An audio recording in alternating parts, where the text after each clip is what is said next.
Quero te convidar para Efésios, capítulo 3. Obrigado.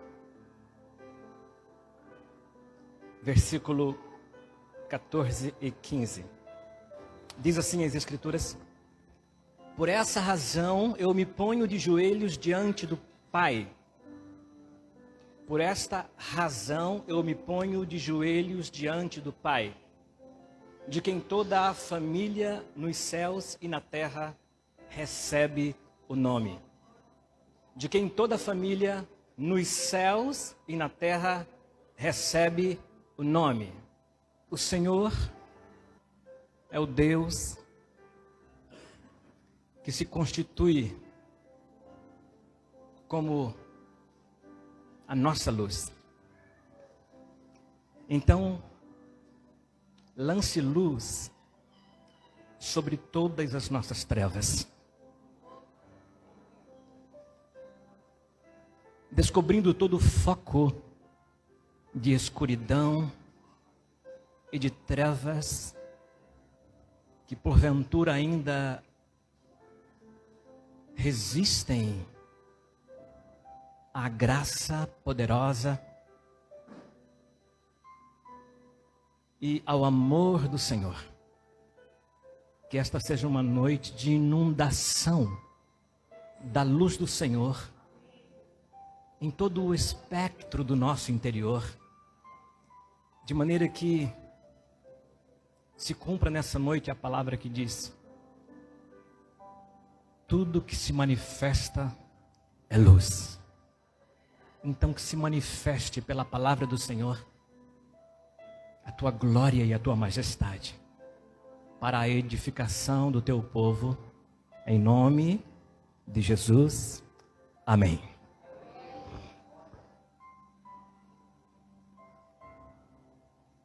Deus é o Pai que sempre te vê. Pode repetir comigo? Deus é o Pai que sempre te vê. Agora que sempre me vê. Deus é o Pai que sempre me vê.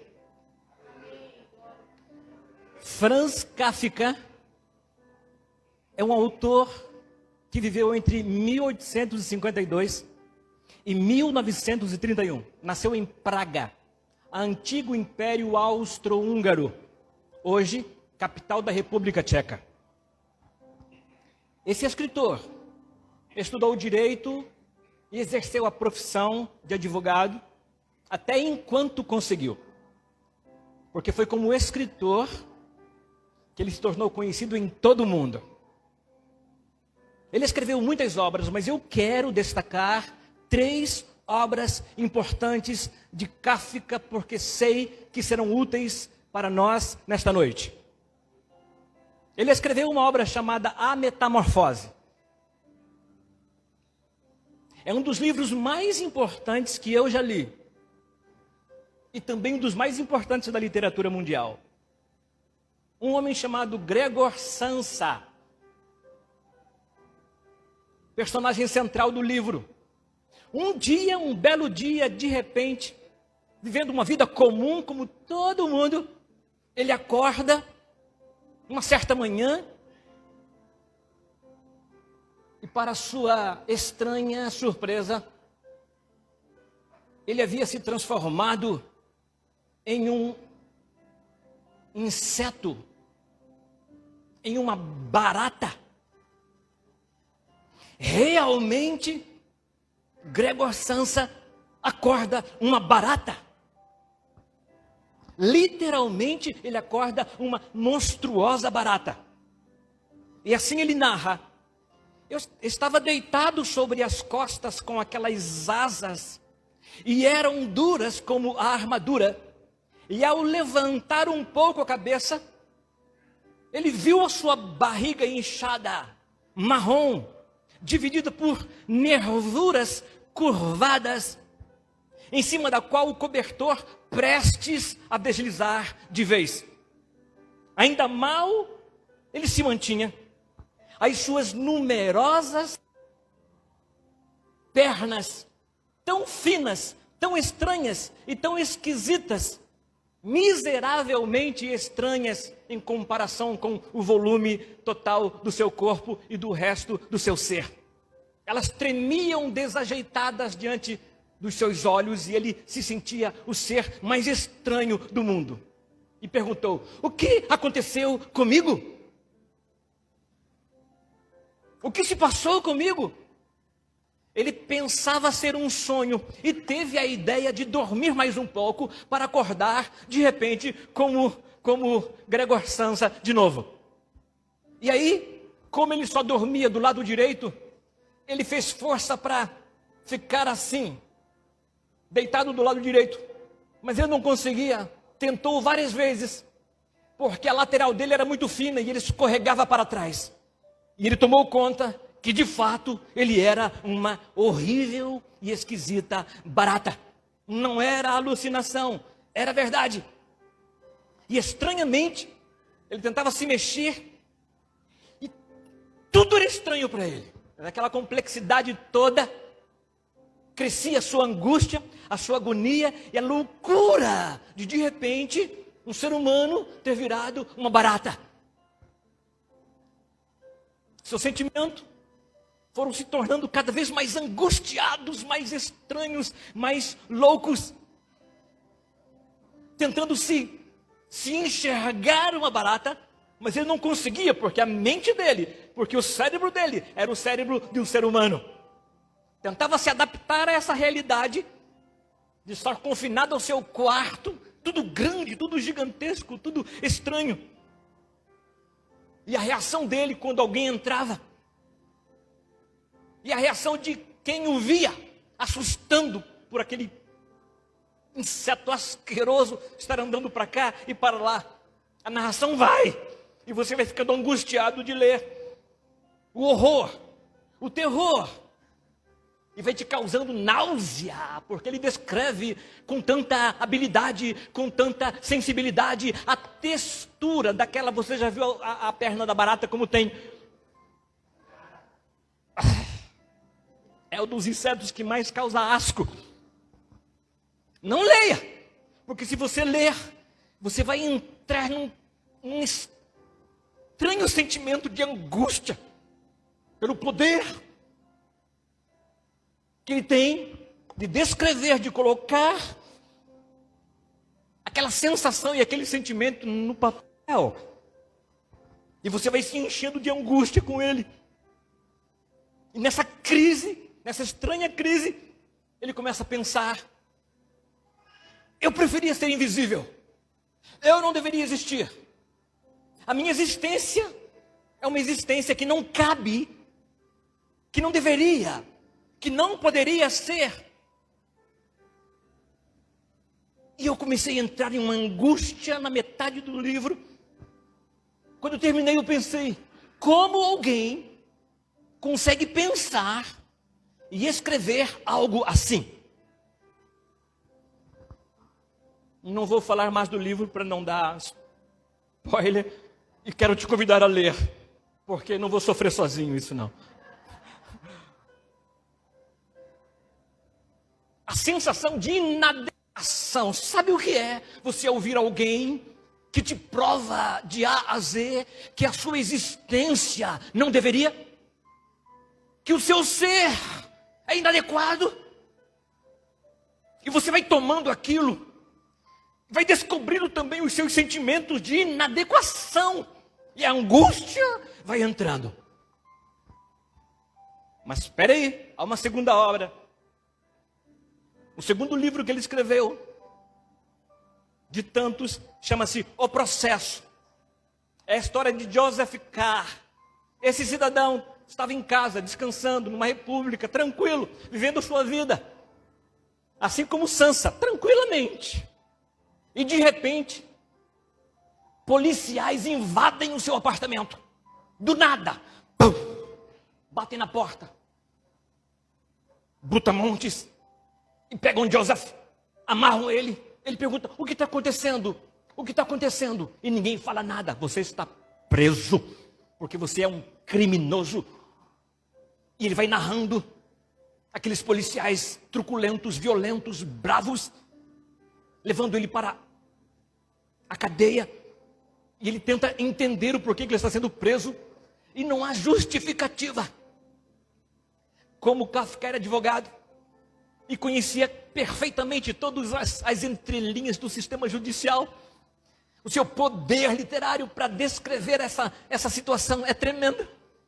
E você vai acompanhando aquele homem que está sendo preso, injustamente, sem razão nenhuma, teve brutalmente o seu sentimento e o seu senso e a sua experiência de liberdade sendo transformada numa desgraça de uma hora para outra. E ao avançar na leitura, você começa a ter um sentimento de impotência. Tudo é contra você, o Estado é contra você, as pessoas são contra você. E em nenhum momento dessa prisão há uma justificativa, ninguém explica para ele. Ele começa a tentar falar com os amigos, com políticos, com todo mundo, e ninguém dá uma resposta, ninguém fala nada. Ele simplesmente é obrigado a se deixar levar, sem saber que crime ele cometeu. Não há tribunais, não há aparato jurídico, não há defesa, não há nada. E a obra vai crescendo nesse absurdo de injustiça.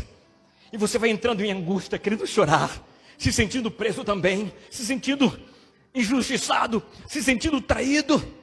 E esse romance ele não terminou e nem precisava, porque se você ler até o fim, você vai entrar em um angustiante desespero, assim como ele.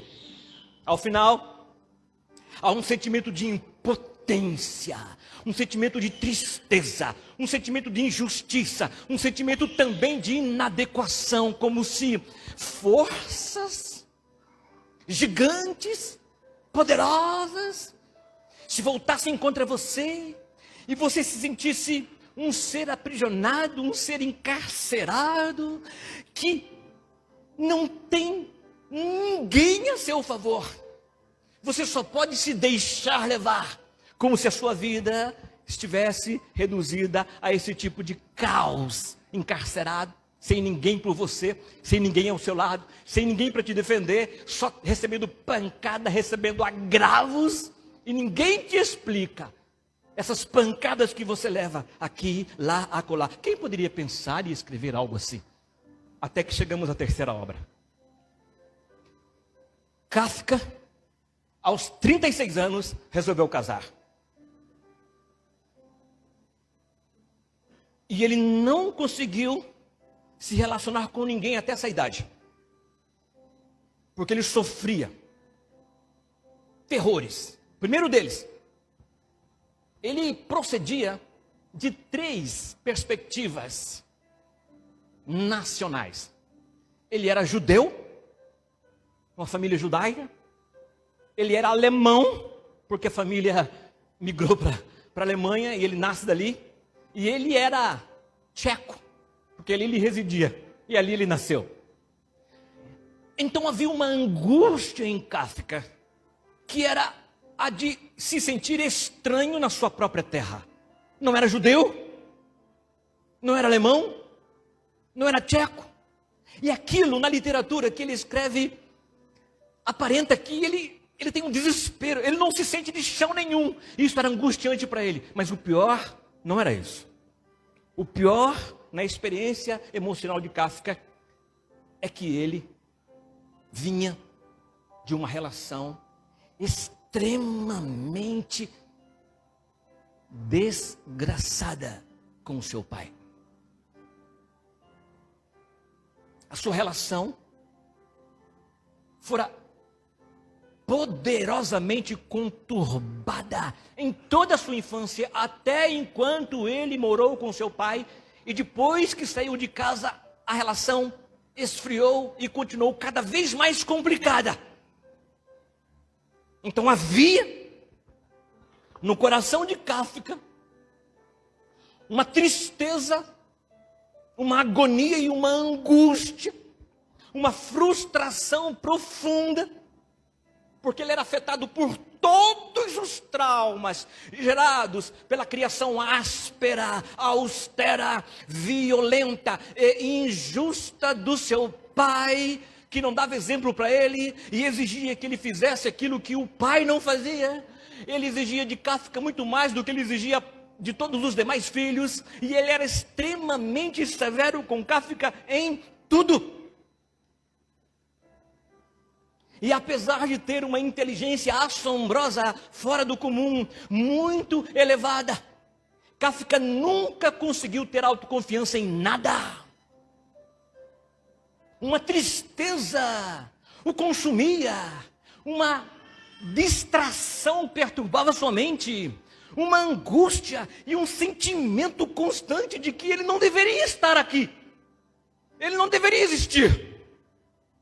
Ele era um embuste, porque o seu senso não ia para lugar nenhum. As suas certezas apareciam e sumiam como um papel queimado e lançado ao vento. E é esse sentimento da força arbitrária, maldosa, violenta, exagerada do seu pai sobre ele, que refletia na literatura.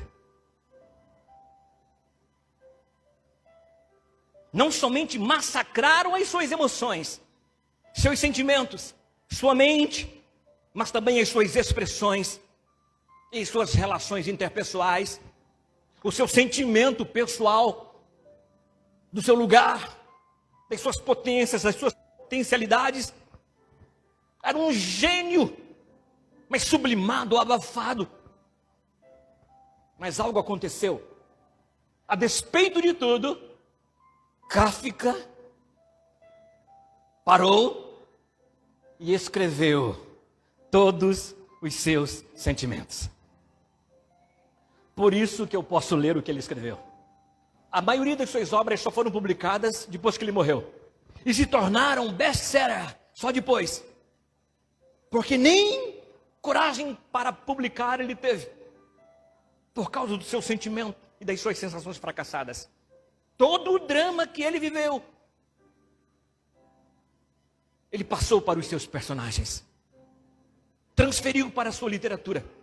Especialistas dizem que Kafka pertencia a uma escola literária, ao movimento literário que explorava a angústia humana, chamada expressionismo, que se valia de entender a dor humana, a aflição humana, as desgraças, os distúrbios da existência, para se expressar e fazer literatura.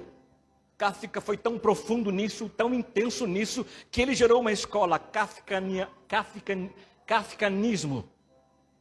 Quando você ouve falar nisso, é a escola literária daquele que conseguiu falar da sua dor, falar da sua angústia, falar da sua aflição e fazer versos com isso, fazer literatura com isso, beneficiando tanta gente hoje, como eu mesmo, que gosto da sua literatura. A dor existencial de Kafka e os problemas que ele teve com seu pai eram tão agudos que ele não conseguiu casar. Por toda a sua infância, por toda a sua juventude, até na sua vida adulta, havia uma insegurança no seu coração. Mas aos 36 anos ele resolveu fazer. Encontrou uma mais ou menos louca como ele, que tinha o mesmo. E foram casar. Mas Kafka, já consciente de onde vinha toda aquela angústia, resolveu escrever uma carta para o pai. Esse é o terceiro livro. Carta ao pai. E ele escreve uma carta de 100 páginas, onde ele relata todos os seus sentimentos contra o seu pai. Tudo botou para fora. Tudo ele escreveu, tentando se livrar da figura violenta, caçadora do seu pai, castradora do seu pai. Contou tudo. Entretanto, ele nunca conseguiu enviar essa carta para o seu pai. O pai morreu sem ler a carta. Na história, há registro de que uma vez ele mandou para a mãe entregar para o pai. Mas a mãe não teve coragem e devolveu a carta para ele. Ele entregou essa carta para uma das irmãs, que guardou essa carta. E bem depois que ele morreu, essa carta foi descoberta e foi publicada. E é através dessa publicação que nós temos acesso a essa carta. Póstumamente, tornando-se um best-seller da literatura mundial, onde você pode perceber que tipo de dor uma pessoa que não teve o cuidado, a atenção e o amor do seu pai. Ouça isso. Uma criança ia para a escola, mas a professora percebia que ela tinha uma dor, uma angústia. E todo dia ela apresentava um sentimento introspectivo de frustração. Ninguém sabia o que era.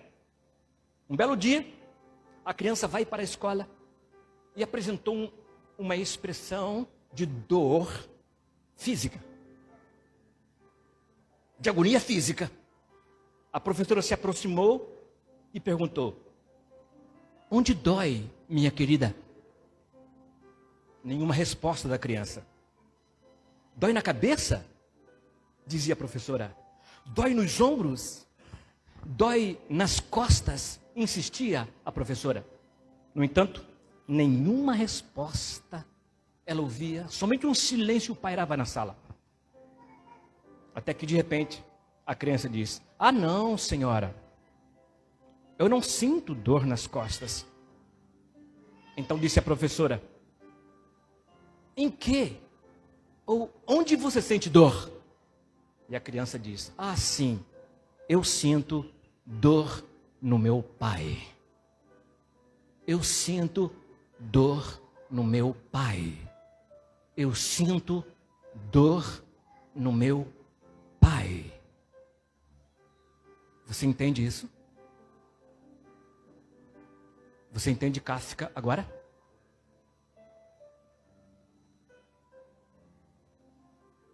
Você entende quem é um pai na vida de alguém agora? Que quando alguma coisa disfunciona na relação do pai com o filho, esse filho fatalmente vai desenvolver uma dor chamada dor de pai. É a dor que dói, sem que seja percebida em algum órgão do corpo, porque ela dói na alma, ela dói no espírito, e de vez em quando ela é traduzida para algum órgão do corpo, ao ponto de muitas vezes causar lesões, frustrações. Ao ponto agora, será que você não é um ser que ainda desconhece a razão de se sentir inadequado para a vida? Como um inseto que assusta e é assustado e que preferiria ser oculto? Será que você já passou por um momento de reflexão? E nesse momento de reflexão você procurou entender o que estava acontecendo, mas nunca chegou ao ponto de perceber que você parece um inseto, um monstro inadequado, que assusta as pessoas, que se assusta com as pessoas e que gostaria muito de ser invisível, de se esconder e não ser visto por ninguém, e não ter que falar com ninguém, e não ter que tratar com ninguém. Ou talvez a sua vida seja uma prisão, um tipo de cárcere inexplicável, sem processo, sem tribunal, sem defesa, mas cheio de culpa, de condenação. E você tem a sensação que na verdade os seus pés estão atados, as suas mãos também. E você não consegue se expressar, existir, avançar, tocar a sua vida no potencial que muitas vezes você imagina e vislumbra que você tem. Porque você se descobriu encarcerado, um prisioneiro, um processado sem processo, um encarcerado, porque nas entranhas da sua alma existe uma angústia, Uma sensação de que você não é. E você não sabe de onde vem. Por onde aparece. Por isso que hoje eu queria compartilhar um pouquinho com você sobre a dor de pai. A dor de pai. Charles Dickens, um escritor fenomenal, disse assim: quando os meus olhos se abriram à luz deste mundo, falando do seu nascimento, meu pai tinha fechado os seus haviam 6 meses. Então, quando ele nasce, o pai havia falecido há 6 meses. Até hoje, há para mim algo de estranho no pensamento de que ele nunca me viu. Esse autor refletiu isso durante toda a sua vida como escritor. Nasceu, o pai já havia falecido há 6 meses. E ele veio para a vida. Cresceu. E havia nele uma sensação ruim e estranha. Meu pai nunca me viu. E isso o consumia. Causava uma angústia nele. Será que nós estamos conscientes do quanto o pai e a paternidade são importantes na nossa existência? Será que isto pode de alguma maneira falar no seu coração sobre o quão importante é a paternidade e conhecermos essa doutrina, essa teologia, as realidades dessa relação? Pararmos para investirmos um pouco na descoberta desse tema nas Escrituras, na literatura, e procurarmos saber o que Deus fez por isso, o que está disponível a respeito disso, caso você seja alguém que tenha a sensação de que o seu pai nunca te viu. Uma das minhas experiências mais angustiantes foi a de ouvir uma jovem que com 20 e tantos anos, desesperada, frustrada, cheia de potência e de potencialidade, mas angustiada porque ela dizia: o meu pai não tem tempo para mim. O meu pai nunca me viu. Se Dickens dizia que quando ele nasceu, seu pai já havia falecido e era estranho para ele saber que o seu pai nunca o viu, o que dirá de muitos de nós que temos pais, mas temos a sensação de que os nossos pais nunca nos viram. O modo como eles nos consideram não traduz para nós que eles nos veem, que eles nos entendem, que eles nos compreendem e que eles sabem da nossa existência. Você também pode ter um pai terreno que nunca te viu, que nunca te amou, um pai que nunca te beijou, que nunca te abraçou, que nunca te ninou, que nunca te mimou, que nunca te dengou, que nunca te acalentou, que nunca te consolou, que nunca te curou. E você sofre sem saber o porquê você sofre.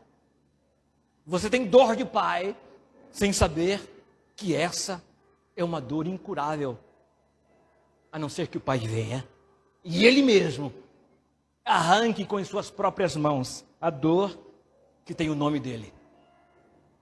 Ouça-me, querido. Ouça-me, querida. O texto que lemos de Efésios 3, 14 e 15 ensina que o fator originador da família é o pai. Há aqui uma correspondência com a ação criadora de Deus. Ouça, ponto de vista humano, biológico.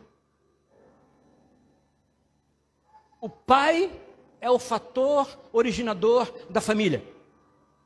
É a semente dele que desencadeia o fenômeno da geração de uma vida. O encontro da semente com o óvulo gera a vida, brota a vida, faz nascer uma nova criatura. E o que eu estou dizendo é que esse fato tem uma relação de semelhança com o ato de Deus criar a criação, de Deus ser quem Ele é. E é isso que quero tentar mostrar para vocês. Assim como o fator originador da vida é Deus, o fator originador da família é o homem. Assim como Deus é o fator originador da família universal, o homem é o fator originador das famílias terrenas. E há uma relação entre uma coisa e a outra, e o texto está falando disso. Há uma correspondência em um sentido de poder entre a geração de uma vida que forma uma família e a geração de toda a criação que forma a família universal da parte de Deus. Ser pai e gerar uma família tem uma certa semelhança com o que Deus fez ao criar, como criou toda a criação. Vamos ver isso. Por esta razão, dobra os joelhos perante o Pai, no qual toda, que está aí, família nos céus e na, toma o nome. Me acompanhem.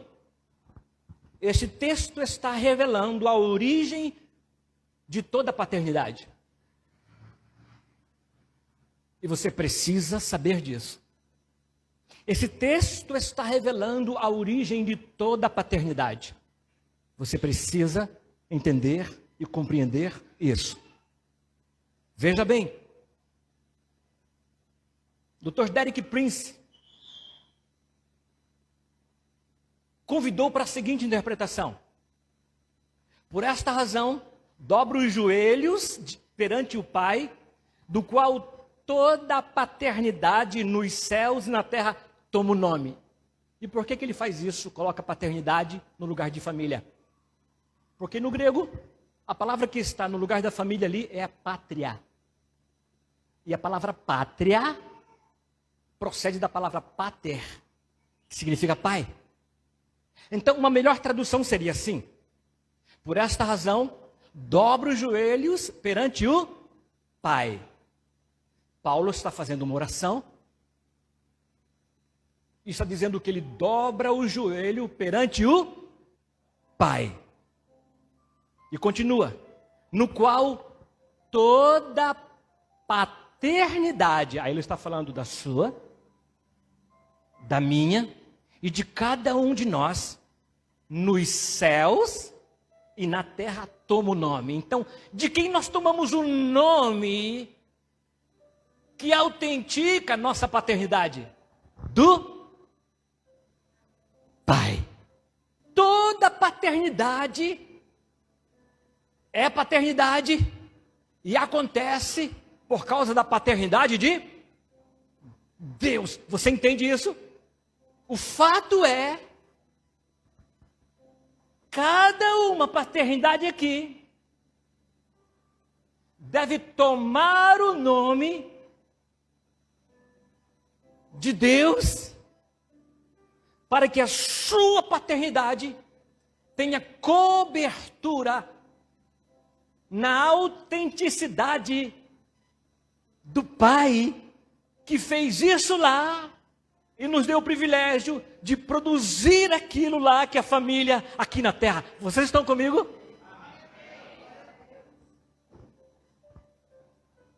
Então, quero dizer, Deus é Pai primeiro.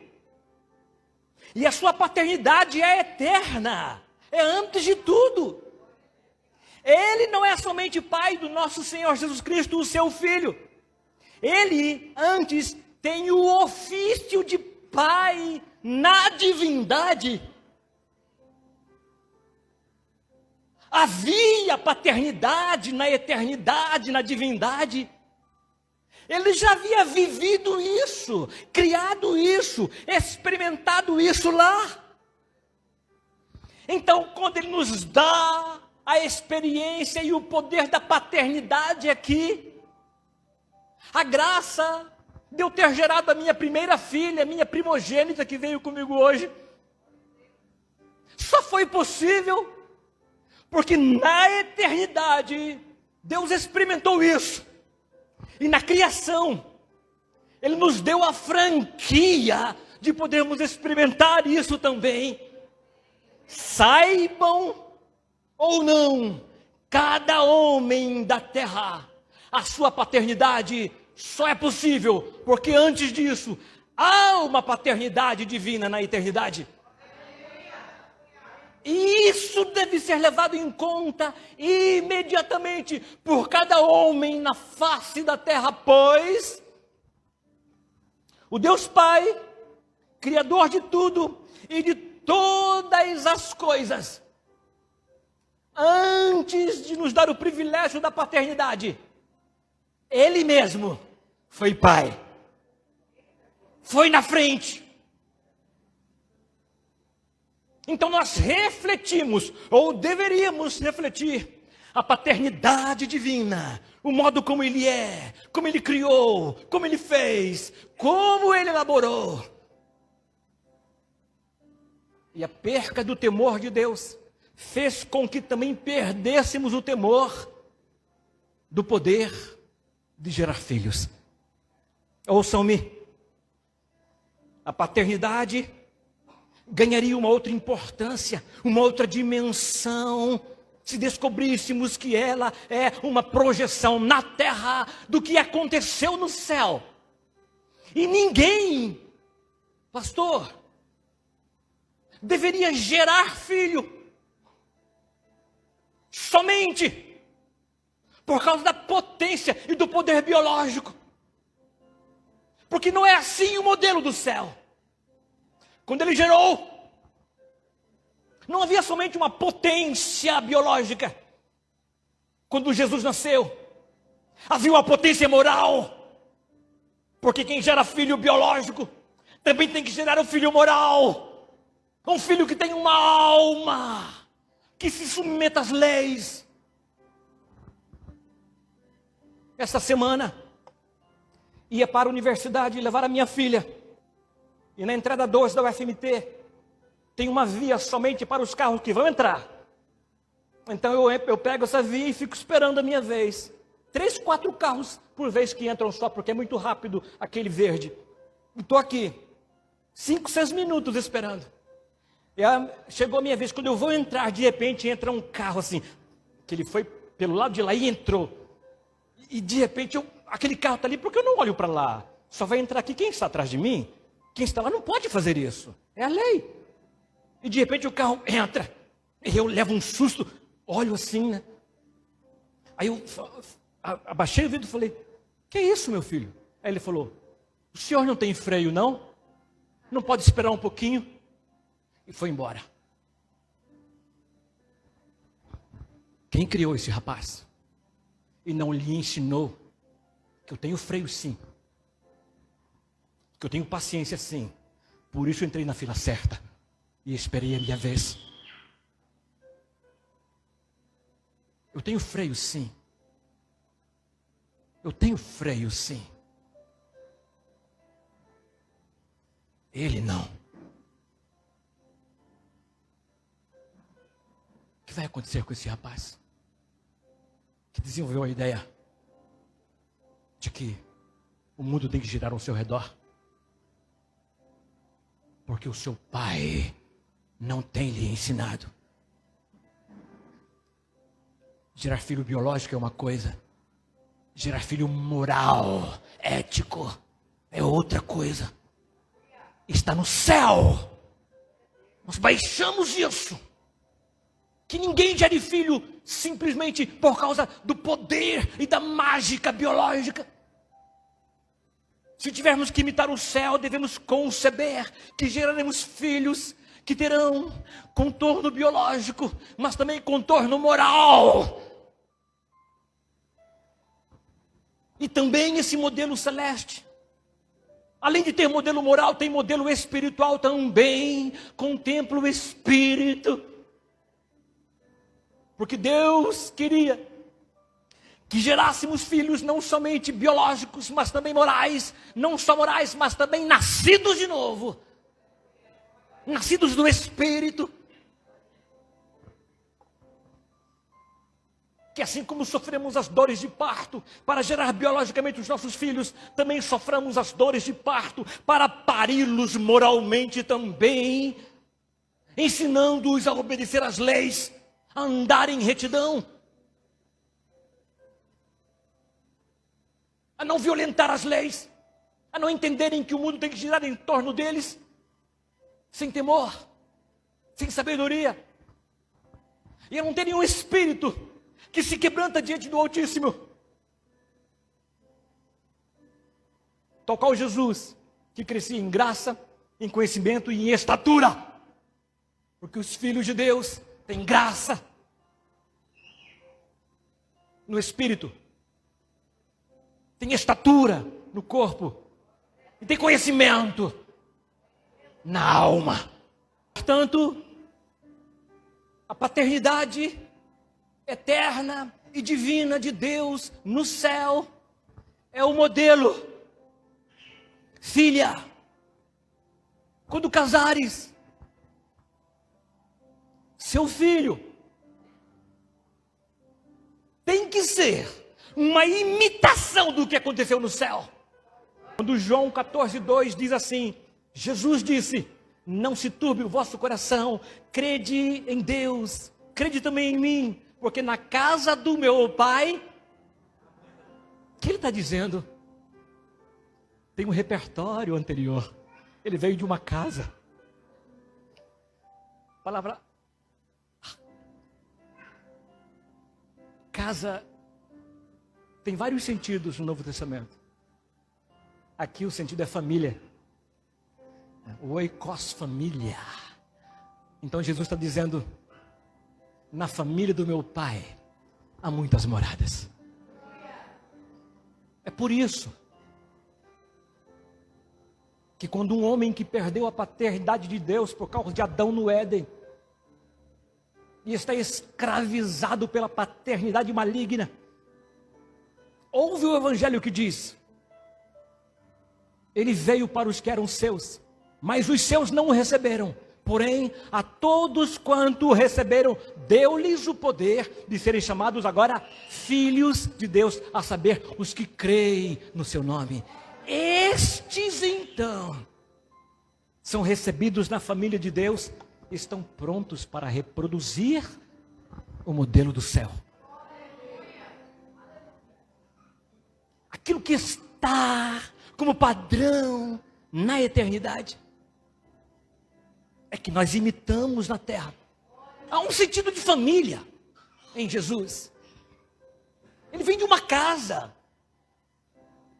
Antes da fundação do mundo, a Trindade vivia em família. A paternidade sempre existiu. Ele comunica um atributo que lhe é próprio. Ser pai a mim. E eu tenho o privilégio e a mordomia de imitar a Deus no milagre de ser pai. Conclusão disso, dentro da criação, os pais são nominados pais a partir da paternidade de Deus, da paternidade eterna de Deus.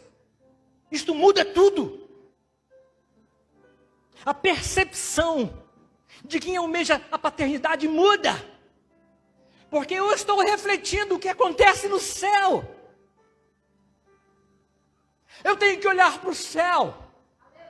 E imitar o que acontece lá aqui. Nasceu um filho se nos deu, que ele seja a expressão daquele filho, e que eu seja a expressão do pai daquele filho, porque é isso que Deus quer. Pais santos, que gerem filhos santos, a exemplo do que já é na eternidade. Foi quando tiramos os olhos desse mistério que tudo deu errado. Ouçam-me. Escutem. Quando um homem gera um filho, o que está acontecendo? Ele está desfrutando do privilégio de imitar a Deus. Ele está imitando o privilégio de ser igual a Deus. Numa dimensão infinitamente desproporcional. Mas como isso acontece? Há 3 atributos na paternidade. O biológico, essa potência que é rápida, mas ninguém deveria gerar filhos por causa da compulsão sexual e biológica, antes que também já saiba gerar filhos morais e filhos espirituais. Vocês estão comigo? Eu estou criando filhas. Não tenho filhos, só filhas. Terei quando tiver, como que fala mesmo? Genro. Estou até esquecendo esse nome. Mas eles ouvirão de mim. Se você gerar filho, gere-os primeiro espiritualmente, depois moralmente e depois biologicamente, não ao contrário, porque foi assim que Deus fez. O seu filho primeiro foi concebido espiritualmente, o contorno dele, a estatura dele, a missão dele. Depois Deus contornou a moral dele. A alma, o tamanho da alma, o suporte da alma, a responsabilidade, o volume moral dele, os quilates morais todos dele. Aí depois, por último, ele trabalhou a genética, a biologia. E quando esse filho vem, esse filho diz: eu não faço outra coisa que não a vontade do meu Pai.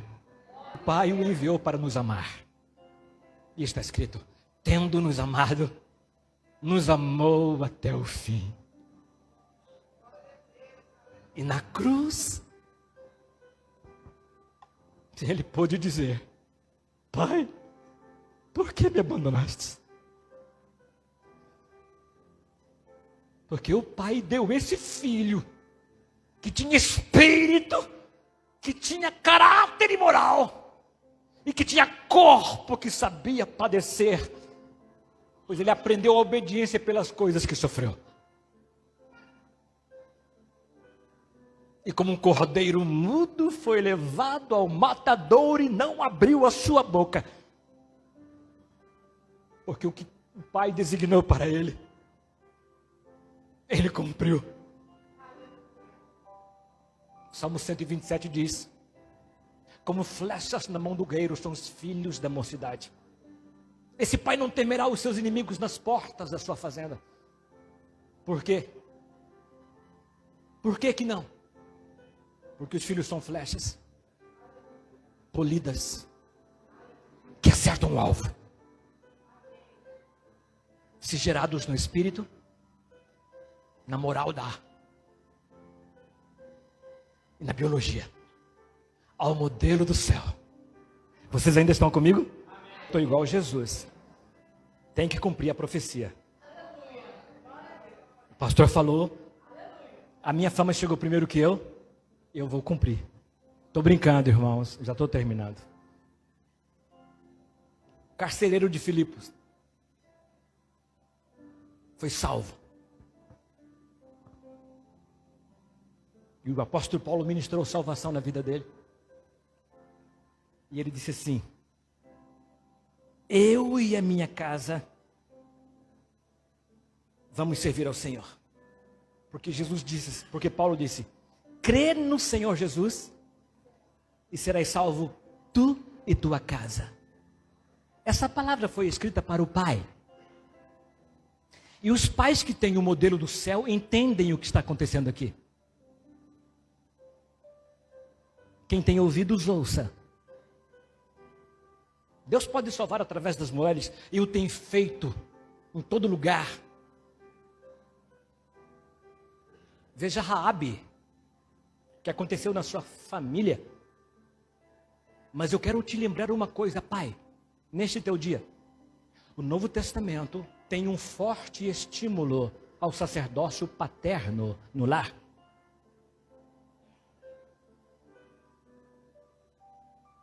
Se o carcereiro cresce, ele e a casa dele seriam salvos. Tem algo aí. Esse dito é específico porque Paulo está comunicando uma realidade que tem tradição no céu. A recuperação do sacerdócio paterno, da autoridade paterna, do poder que isso tem, nós perdemos. Ficou estranho e esquisito. A perca da noção do sacerdócio paterno, que deixou de ser estimulado, pensado, crido. O pai é o canal mais influente da casa por conta da sua autoridade delegada pelo Senhor. Isso é natural e é sobrenatural e tem que ser restaurado. Quando os pais recuperam a sua paternidade no discernimento de que são imitações de Deus, a palavra dos pais abre os céus sobre as famílias e os filhos se convertem, porque há uma promessa específica para isso. E nós precisamos discernir.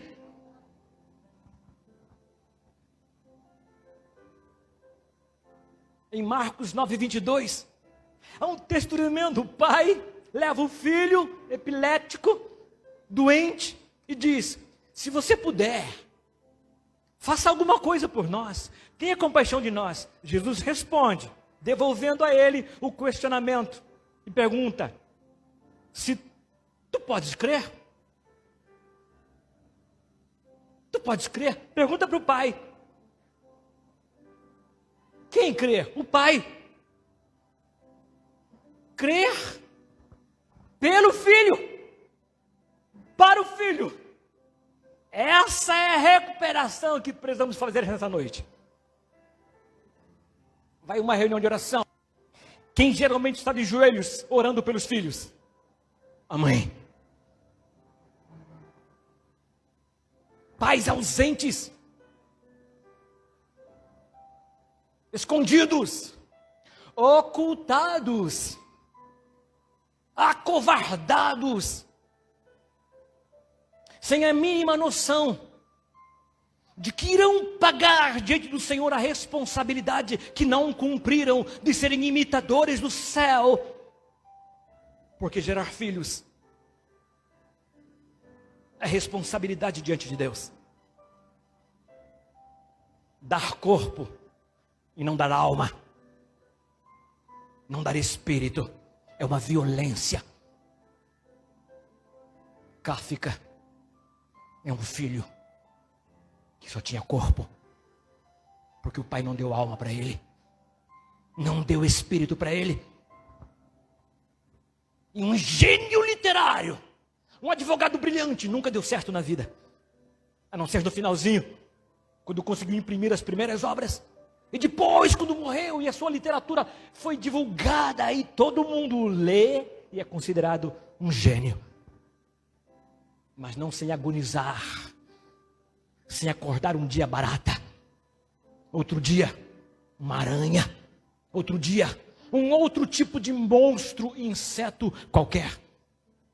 Não sem acordar um dia com um aparato policial na sua porta, levando-o preso, sem ter a razão justificativa ou explicação, que é a sensação daqueles cujos pais só se apresentaram fisicamente e nunca moralmente e nunca espiritualmente. São prisioneiros da existência, prisioneiros de corpos, prisioneiros biológicos, prisioneiros numa existência sem dimensão espiritual, sem dimensão moral, se sentem inadequados, porque não há alma, não há suspiro e não há respiração. Há um sufoco, uma agonia, numa existência terrível. Um caminho para o término, dizendo que em Deuteronômio 28, 41 está escrito que Deus emitiu muitas maldições caso Israel não fosse obediente e fiel à lei dos seus mandamentos. E é bem solene esse momento, porque Deuteronômio é a repetição da lei e a restauração do conceito da nação através das Escrituras. Está escrito assim: filhos e filhas gerarás, porém não te pertencerão, porque irão em cativeiro. Filhos e filhas gerarás, porém não te pertencerão, porque irão em cativeiro. Nada mais triste do que ver nas igrejas filhos em cativeiro. Porque os seus pais perderam o temor de Deus. Já não honram mais o Senhor. E os filhos vêm. Kafka conta na carta que ele ia para a sinagoga com o pai. Participava de todo o processo cultico na sinagoga. E quando voltavam para casa, iam sentar para comer. E o pai via Kafka fazer um movimento que não gostava e dizia a ele: seu porco imundo, saia da mesa.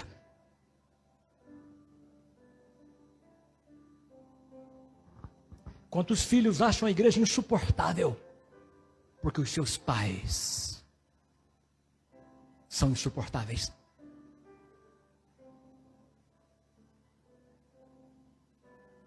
Quantos filhos se desviaram? Porque os seus pais os encaminharam ao desvio. E isto precisa ser entendido.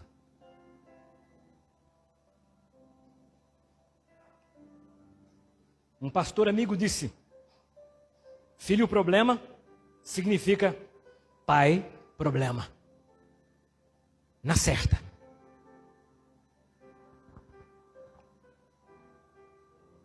Talvez o maior fator de incredulidade e ataques demoníacos contra as crianças está na desarmonia entre os pais. E mais especificamente na paternidade terrena, desvinculada da paternidade celestial.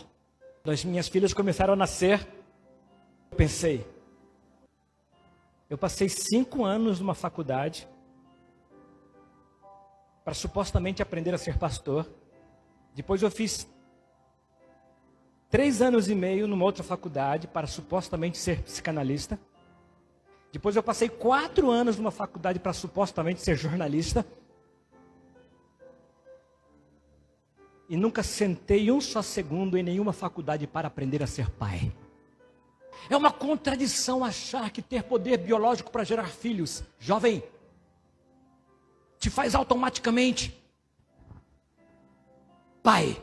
E é esse o engano que o diabo tem lançado na mente da nossa juventude. Efésios 6,4 diz assim: e vós, pais, não provoqueis a ira aos vossos filhos, mas criai-os na disciplina e admoestação do Senhor. Tem 2 coisas aqui, 2 obrigações com os filhos. Primeiro, comunicação.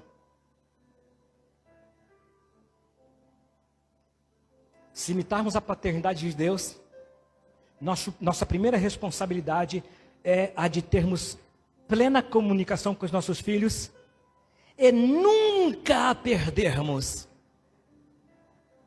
A luta constante deve ser a de nunca termos ruído na nossa comunicação com os nossos filhos. Vocês me ouvem? Está no texto. Segundo, é responsabilidade, disciplina aqui é educação, viu? É educação. Então, primeiro, comunicação. Segundo, educação. Você, pai, tem duas responsabilidades. Não estou falando mãe, não, estou falando pai. Primeira responsabilidade, jamais perder a linha do processo comunicacional com o filho. Jamais. Diga comigo, jamais. Porque o dia que isso acontecer, já não acontece educação. A educação só é possível se existe linha de comunicação. E o que faz com que a linha de comunicação e a educação aconteçam? Ser modelo para o filho. Porque toda contradição no caráter do pai bloqueia a comunicação do filho com o pai. E impossibilita a disciplina. Por isso está escrito: não provoqueis a ira aos vossos filhos. Ouçam-me. Se as vias da comunicação não permanecerem abertas, a educação estará comprometida. Não é suficiente que o pai dê instrução. O filho deve estar disposto a receber. E ele está disposto a receber quando ele vê um pai modelo, quando ele vê um pai que se humilha, quando deve se humilhar, que pede perdão, que chora, que é gente perto dele, que é humano, que é acessível, que sabe que errou, que começa de novo. De maneira que, para evitar rebeldia, rebelião e desânimo no filho, os pais devem, primeiro, dar tempo e atenção individual a cada filho. Não existem crianças iguais. Cada uma é uma.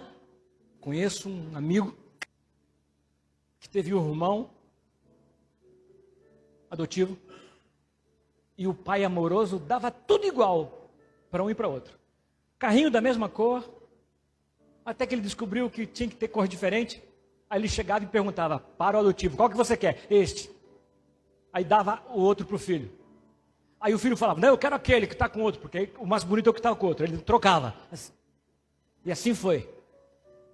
Até que quando esse jovem cresce, mudaram do país, foram para fora, voltaram. O pai deu tudo de melhor, mas esse filho se rebela e vai embora. Cai no mundo. Qual foi o erro do pai? Considerar que os filhos são iguais. Cada filho tem uma personalidade. E em segundo lugar, a personalidade é específica e o pai deve pesquisar, descobrir a personalidade de cada filho, para que o que ele acha que é remédio não seja um veneno, porque o que é bom para um não é bom para o outro. Por isso digo que é uma imitação do céu, porque a paternidade é uma consagração de vida. Não há nada mais estranho do que um filho que não conhece o pai. As minhas maiores vergonhas é que eu fico o dia inteiro, o tempo todo, tentando saber o gosto das minhas filhas. E tem uma lá que fica mudando. Porque como eu me sinto mal quando eu fico sabendo que a minha filha gosta de uma coisa que eu não... Ontem ela gostava de suco de abacaxi, hoje já não gosta mais. Amanhã, nessa... E eu aqui. Esse sentido, essa sensação, eu preciso conhecer. Talvez a minha filha do meio esteja assistindo agora, né? Mas eu vou contar. Essa aqui, quando ela fazia alguma coisa errada, eu olhava para ela e ela caía de joelho no chão já, arrependida, ia 3 horas chorando. Aí só olhar já era disciplina. Aí aquela derretia. A segunda, quando veio, fazia alguma coisa errada. Filha, explicava, o papai vai ter que te disciplinar. E olha eu chorando. Ela fazia bem assim. Eu, tá. Ela, terminou? Eu, tá. Terminou? Ela tinha 5 anos. E aconteceu algo terrível. Eu chamo para disciplina, vou para o quarto. Dou a primeira. Ela. Não quebrantou. Dou a segunda. Ela. Dou a terceira. Ela. Quando foi para a quarta, eu comecei a chorar. Deus, minha filha, não é de pedra. O coração dela é de carne, Senhor. Pegue a tua vara, dá no espírito dela, por favor. E chama a quarta vez, chorando, irmãos. E ela ainda me olhou assim. Fui para a 5ª sessão. Aí na 5ª sessão, ela caiu em prantos, chorando. Aí nasceu a minha filha, espiritual e moral. E hoje, porque foi muito disciplinada a vida toda, essa quase nada, a terceira, mas a segunda, e eu pensava, meu Deus, essa menina vai ter raiva de mim, vai.